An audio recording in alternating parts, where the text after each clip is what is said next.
நமஸ்காரம். உங்கள் அன்பிற்கும் அபிமானத்துக்கு வித்யாபுத்திர பிஆர் ராஜா குளத்துலேருந்து பேசுகிறேன். இந்த வீடியோ 280வது வீடியோ. இப்போ அக்ஷர சக்தி பீடங்களில் நம்ம பார்க்கக்கூடிய சக்தி பீடம் 14வது பீடம். இது நான் முதல்ல மன்னிப்பு கேட்டுக்கிறேன் எல்லார்ட்டையும். ஏன்னா நான் சொன்ன தமிழ்நாட்டில் காஞ்சிபுரம் தான் சொல்லியிருந்தேன். இப்போ திருப்பி ஒரு கிளாஸ் பார்த்தா இன்னும் 2 பீடங்கள் இருக்குது தமிழ்நாட்டிலேயே. பட் இது அவ்வளோ பிரபல்யம் ஆகலை அது. பட்டு இப்போ இது ஜபல்பூர் நாகராஜ ஆசிரமா பிரகாரம் 51 சக்தி பீடங்களில் பரமாச்சாரியார் அப்ரூவ் பண்ணியிருந்தது. அதனால் சொல்கிறேன் அதை. ஸோ நான் திருப்பியும் மன்னிப்பு கோருகிறேன். இந்த 2 பீடமும் அதில் வரப்போகிறது. இன்றைக்கி பார்க்கக்கூடிய பீடம் பின்னாடி ஒரு பீடம் பார்க்க போகிறோம். அது சாயா அந்த பீடம் வரப்போகிறது. இது அம்பாளுடைய ஒரு அங்கம் விழுந்த இடம். இது எங்கே இருக்குன்னா கன்னியாகுமரி மாவட்டத்தில் சுசீந்திரத்தில் இருக்குது. இந்த அம்பாள் பேர் அகோர தேவின்னு பேர். அகோரா அவுன்ற எழுத்துக்கு உண்டான தேவதை. இது ஔராக்கியா ஹயகோரேயம் கராலி தீர்க்கச்சுக்கா ஏகபக்திரா பக்திர நேத்ரா பிரிக்குடி குடிலேஷனா நீலமேக நிபாரூத்ரி பேரண்டார்வர் வாகனா ஷட்புஜா தக்கரை தத்தே சூலம் கட்கம் பரந்ததா கதம் கேடாபயாந்த் வாமே ததாநாச மகோதரி. அகோர தேவி என்று ஔஷதா தேவி எனப்படும் ஔகார தேவி பிளந்தவாய், நீண்டு தொங்கும் தடித்த நாக்கு, முகத்தில் கடுமையான பார்வை, நெறித்த புருவங்களோட நீலமேகத்தில் ஒளிர்ற அண்ட பேருண்டுன்ற பறவை. இந்த அண்ட பேருண்ட பறவை நரசிம்ம அவதாரத்தும் போது எடுக்கப்படுற ஒரு இந்த பறவை அவதாரம். அப்போ அந்த நரசிம்ம அவதாரத்தும் போது அந்த அண்ட பேருண்ட பற்றி தோன்றது சொல்லப்படுறது. ஸோ அதுக்கு ரூபம் கொடுக்கல இவனே. நான் சும்மா அது ஒரு பறவை அண்ட பேருன்றும் போட்டேன் நான். ஸோ அது வித்தியாசமான மூக்கமைப்பு, பருத்த உடலோடு இருக்கும். அது அண்ட பேருண்ட பட்சி. இந்த நரசிம்மரை அடக்கிறதுக்கு நரன் ப்ளஸ் சிம்மம். இது சர்வேஸ்வர் வரும்போது இந்த அண்ட பேருண்ட பட்சியாக தான் மாறுறார் அவர்.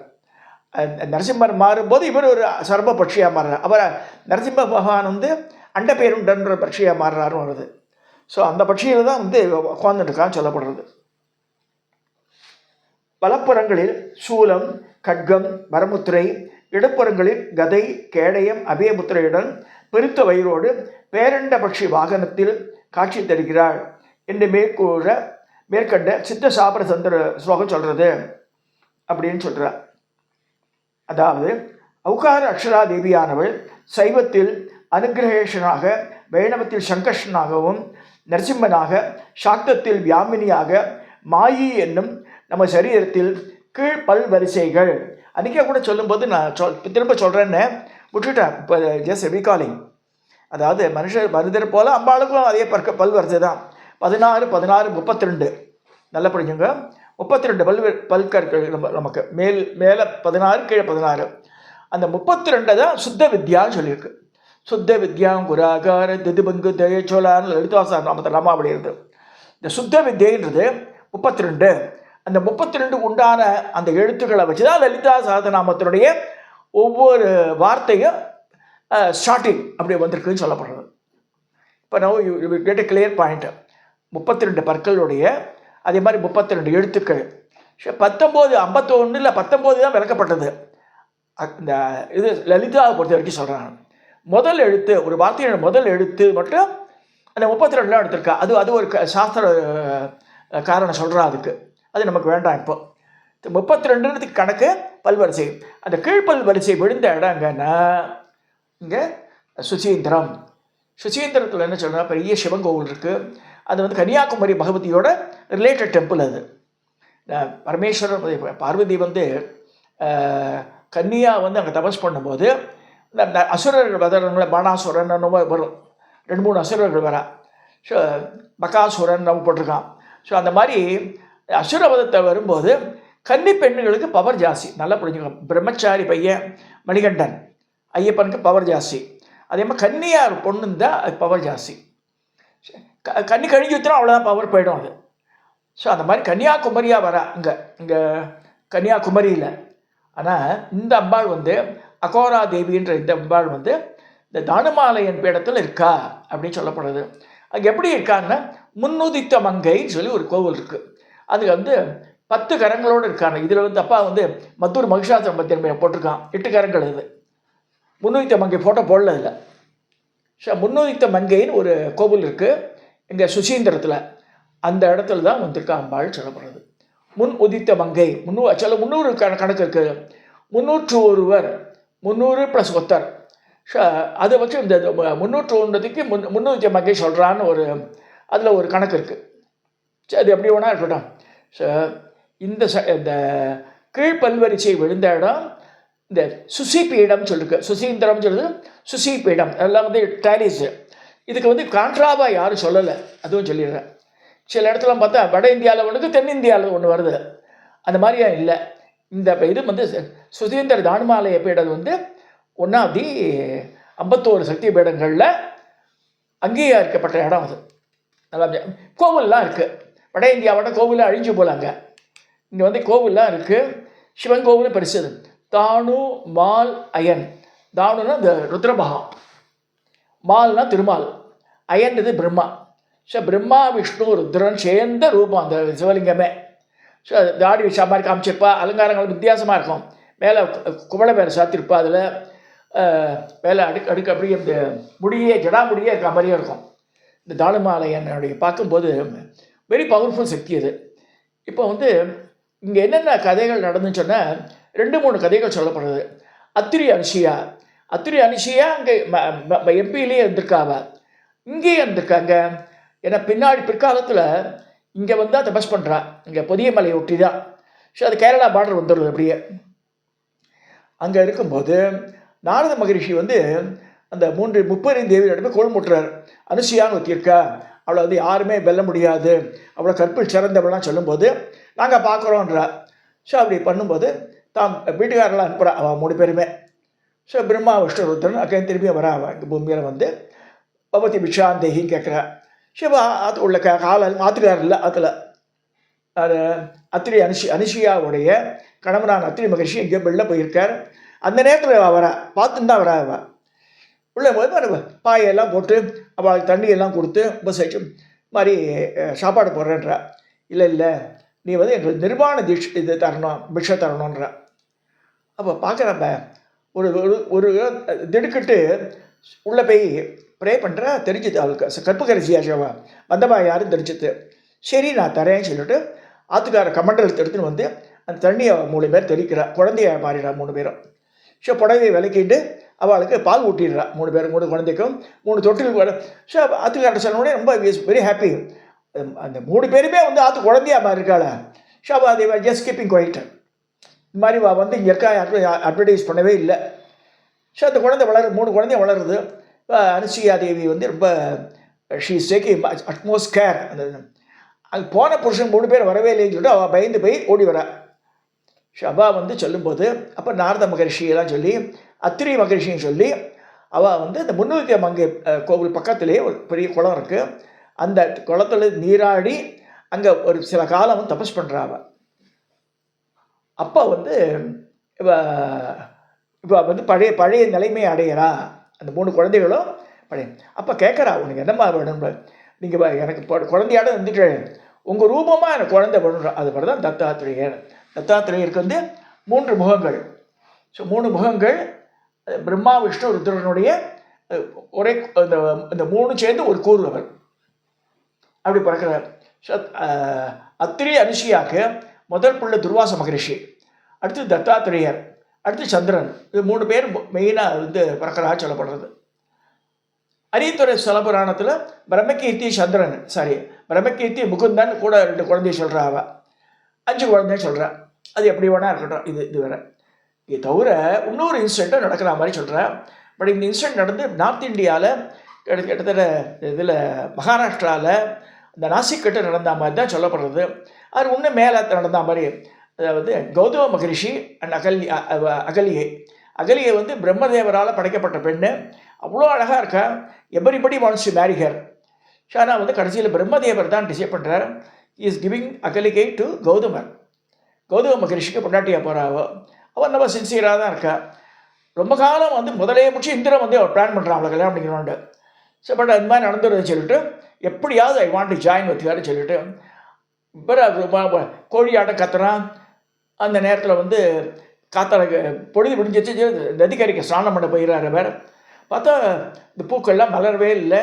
சிம்டம்ஸ் தெரிஞ்சிருது அவருக்கு. ஞானதிஷ்டியில் பார்க்குற வீட்டுக்கு இந்திரன் வந்திருக்கான்னு சொல்லிட்டு திருப்பி இஸ் ரிட்டர்னிங் ஹோம். அதுக்குள்ளே இவன் இந்திரன் வந்து அவளோட இன்பம் தூக்கிடுறான். அப்போ திட்டுறாரு, வரும் ஜடமாட இருந்திருக்கே நீ, அவன் ரூபலத்தை வந்தால் கூட ஆம்பளையாரு வெளியாளும் தெரிய வேண்டாமா நீ என்ன. இப்போ இந்த காலத்தில் இதெல்லாம் நாட் பாசிபிள் சொல்லணும். அப்போ அந்த காலத்தில் நீ ஏன் ஜடமாட அந்த கல்லாட இருந்ததுனால கல்லா போன்ட்டார். ஸோ அவள் கல்லா போயிருந்த இடம் வந்து இந்தியாவில் டிஃப்ரெண்ட் பிளேஸஸ் சொல்லப்படுறது. ஏன்னா ராமர் விஸ்வாமித்திர மகரிஷி ராமர் லக்ஷ்மண ரிஷி போகும்போது இங்கே சீத்தையோட கல்யாணத்துக்கு முன்னாடி அந்த இடத்துல தான் அவருடைய பாத்து தொழில்படுறதுன்னு சொல்கிறது ராமாயணம். இப்போ இங்கே இந்த இடப்படி நடக்க முடியும்னா இது வந்து வேறு கல்பத்தில் நடந்துக்கலாம் அப்படியே எடுத்துக்க முடியும். நம்ம இந்த இந்த அகலிகளோட கதையும் அனுசுயாதேவி கதையும் இங்கே தான் நடந்த மாதிரி இவ சொல்கிறார். ஸோ இந்த முன்னுதித்த மங்கைன்றது ரொம்ப உயர்வாக சொல்லப்படுறது இங்கே சுசீந்திரத்தில். அது என்னன்னு பார்க்கலாம். தெற்கு கன்னியாகுமரி அன்னை போல் இம்மாவட்டத்தின் மேற்கு பகுதியில் மண்டைக்காட்டில் பகவதி அம்மனாகவும், வடக்கில் கொல்லங்கோட்டில் காளி அம்மனாகவும், கிழக்கில் முப்பந்தில் இசக்கி அம்மனாகவும் 4 திசைகளையும் பரவியிருந்து இந்த மாவட்டத்தையே ரட்சிக்கிறாள் அம்பாள். இந்த மாவட்டத்தில் உள்ளேயும் இத்தகைய சக்தி ஆலயங்கள் குறைவில்லை.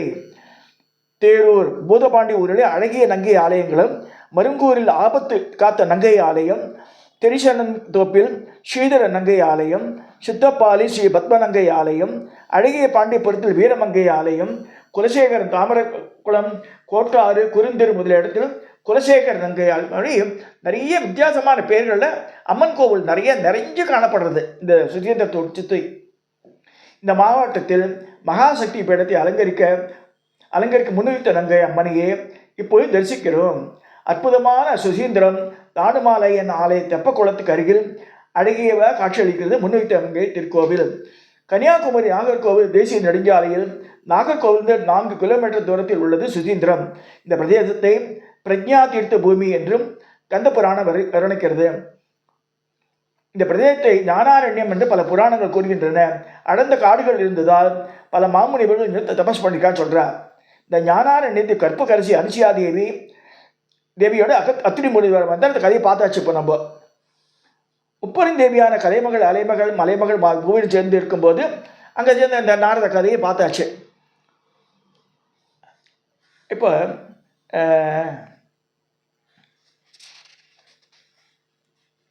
இவாளுக்கு வந்து பார்வதி லட்சுமி சரஸ்வதி ஆகிய மூவரும் மற்றற்ற மகிழ்ச்சி அடைந்து அனுசுயாதேவி போற்றி வணங்கினர். அனுசுயாதேவி காட்ட வரத்தின்படி திரிமூர்த்திகளை ஒரே வடிவாக காட்சி அளித்தனர். அந்த திருவடிவே அருள்மிகு தானுமாலையன் என்பர். 3 பேருமே ஒன்றா காட்சி அளிக்கிறார் தானுமாலையன். அப்படி மத்திய பிரதேசத்தில் உள்ள சித்திரக்கூடத்திலும் மந்தாகினி கரையிலும் அத்திரி அனுசுயாதேவி தம்பதியிலும் ஆசிரமத்தை காணலான்றான். 2-3 இடத்துல இந்தியாவில் இருக்க வாழ்து. இது வந்து சுதீந்திரன் தலைவரலாற்றில் காணப்படும் இன்னொரு கதை வந்து இது கௌதமர் அகல்யா கதை. அதையும் சொல்கிறான். இப்போ வந்து கௌதமர் சபிக்கிறார் இந்திரனை, என் மனைவியோட இந்த காமத்தினால் பண்ணிக்கிறதுனால உடம்பு முழுக்க பெண்குறியா ஆட்டோன்னு சபிச்சிடுறாரு. அப்போ அவன் அழகான் மாதிரி இடத்த தப்பு பண்ணிட்டேனேண்டு. அப்போ என்ன சொல்கிறாருன்னா, நாரதர் முன் தோன்றி அதற்குரிய பரிகாரத்தை விவரித்தார். அதன்படி இந்திரன் ஞானாரண்யத்தை அணிந்து முன்னுயிர்த்த நங்கை அம்மன் கோவிலை அடுத்திருந்த பொய்கையில் தினமும் புனித நீராடி ஒரு மண்டலம் வெளிப்பட்டான். அப்புறமா அவன் சரியாச்சுன்னு கதை வருது. பூர்ண பக்தியோட பூசணை புரிந்த முடிவில் சாப விமோசனம் பெற்றான் இந்திரன் என்று தலைமுறான விவரிக்கிறது. இப்போதும் இந்திரன் தினமும் சுசீந்திரன் கோவிலுக்கு வந்து தானுமாலையனுக்கு அர்த்தஜாமை பூஜை செய்வதாக ஐதீகம். இதனால் அவருக்கு நித்திய பூஜை செய்கிறவர் மறுநாள் தொடர்ச்சியாக பண்ண முடியாது. ஏன்னா அவள் வந்து விண்டவர் கண்டதில்லை, கண்டதை விண்டதில்லைன்னு சொல்கிற மாதிரி அர்ச்சகர்கள் ஒருவருக்கொருவர் அகம் கண்டதை புறம் சொல்லாத நிலைப்பாடு சத்திய பிரமாணமாக உள்ளது. தினம் அவளே பூஜை பண்ண முடியாது, மாற்றி வச்சிருவா. சுதீந்திரத்தில் அந்த கோவிலில் வந்து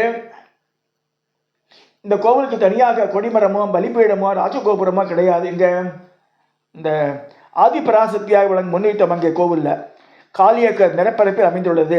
இந்த கருவறை 6 தூண்களால் தாங்கப்பட்டுள்ளது. ஆராதனை மண்டபம் மூலஸ்தானத்தை தொட்டு தெற்கு புறமாக இந்த அர்த்தமண்டபம் தேவி ஆலயத்தின் அங்கங்களாகும். இங்கே வந்து கோபுரம்லாம் பெருசாக கிடையாது. இதுக்கு வந்து கருவறை முன்பாக சுமுகி சுந்தரி என்ற துவாரபாலகராக இருக்காங்க, துவாரபாலிகைகள்.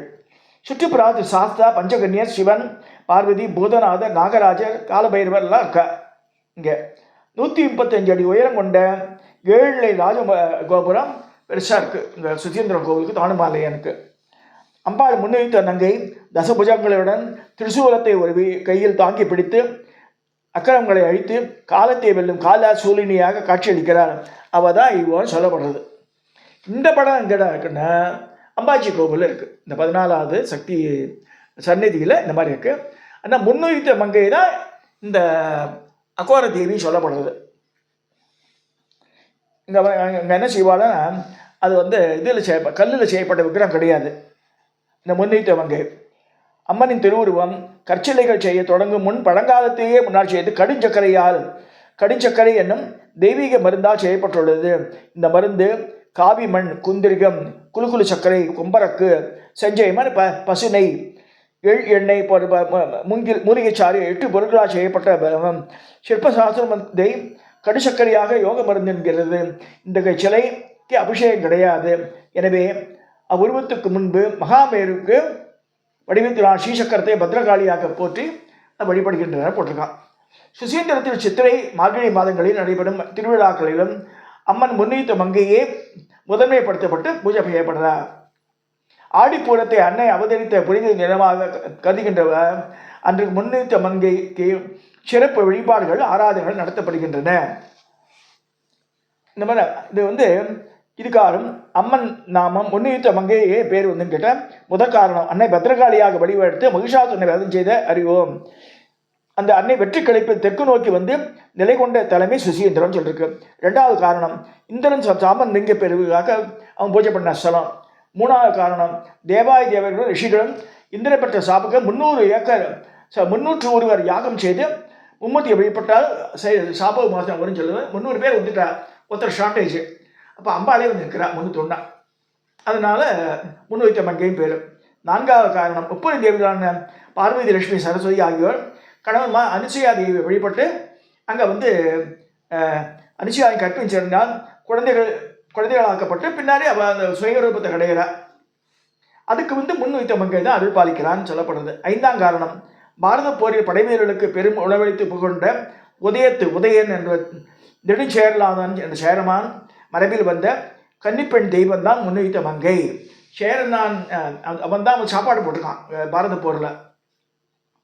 ஸோ சேரமான் மரபில் வந்த கன்னிப்பெண் தெய்வம் தான் முன்வைத்த மங்கை என்றும் உதயத்து என்ற சொல் உதித்து என்று மறிவு வந்துள்ளதாக சங்ககால இலக்கிய வழிபாடுகளோடு சொல்லிருக்கிறது. இப்போ ஏற்பட்ட க்ஷேத்திரம் வந்து நம்ம தமிழ்நாட்டில் சுசீந்திரத்தில் அமைஞ்சுள்ளது. சுசீந்திரம் பரவா கட்டாயம் முன்வைத்த மங்கையை பார்த்துருவாங்க. நான் வந்து திருப்பியும் மன்னிப்பு கோருகிறேன். நிறைய ஒன்று சொன்னேன், 3 ஸ்தலம் சொல்லியிருக்கு, பார்த்துட்டேன் மத்தியானம் அதை. ஸோ இந்த 3ல் 1 சாயாவனம். இது வந்து 2வது காஞ்சிபுரம் ஆல்ரெடி பார்த்தாச்சு உத்தியான பீடத்தை. இது 2வது. ஸோ 3 வந்து 51 பீடத்தில் அக்ஷர பீடத்தில் 3 நம்ம ஊர்லேயே இருக்குது, நம்ம நாட்டிலேயே தமிழ்நாட்டிலேயே இருக்குது. இதை சொல்லி இந்த வீடியோவை நான் நிறைவு செய்கிறேன். தயவுசெய்து சப்ஸ்கிரைப் பண்ணுங்கள், ஷேர் பண்ணுங்கள், லைக் பண்ணுங்கள்.